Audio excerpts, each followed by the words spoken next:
and welcome back to the Texas Bucket List. You know, trying different cuisine from all over the Lone Star State is always a blast. And when our friends from Texas Tourism called us up to see if we wanted to go on a barbecue tour, we said, yeah. So here's a look at our 2-day trip to 4 Central Texas barbecue joints that are well worth a stop on the Texas Bucket List.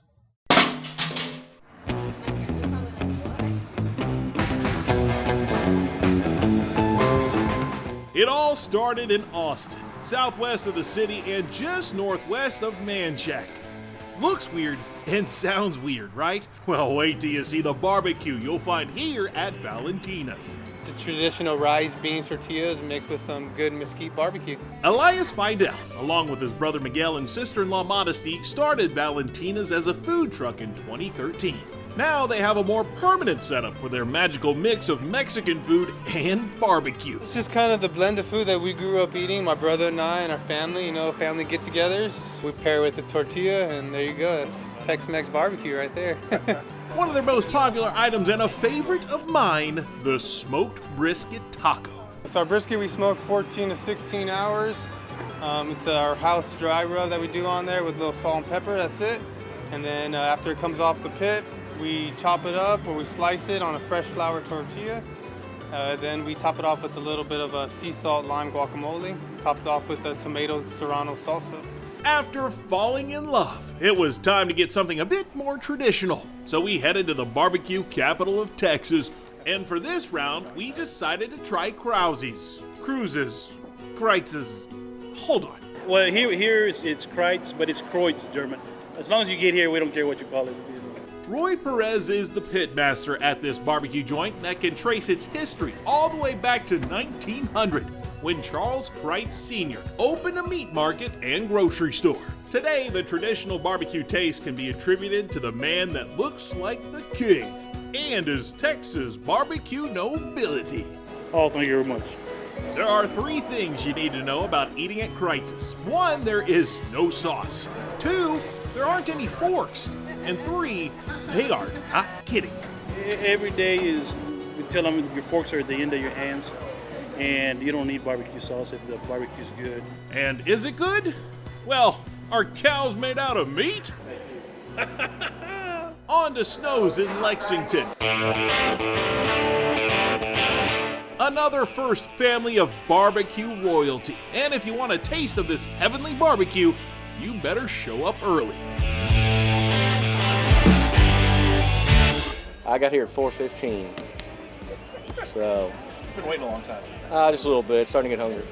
Named the best barbecue in Texas.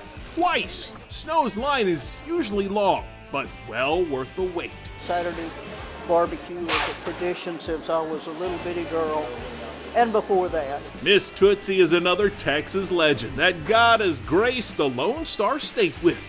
In 1966, she got a job at the Giddings Meat Market and has been doing something with barbecue ever since. You can't come in and throw it together and put a bunch of fire under it and expect to turn out a good product. It takes time, patience, love for your work. Since 2003, she's been showing up every Saturday at 2 in the morning to get the brisket where it needs to be.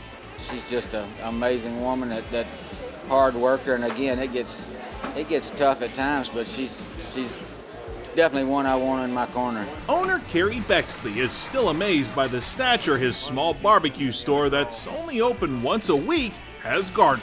It's a blessing that we're thankful for, but I guess the worst part is people waiting in a longer line. It is really unbelievable that good food can set the world on fire like it has done here in Lexington. Oh, barbecue is Texas, and we need to be here eating the best in the state, the best in the country. For our final stop, the Cathedral of Smokin' Taylor, known as Louie Mueller BBQ.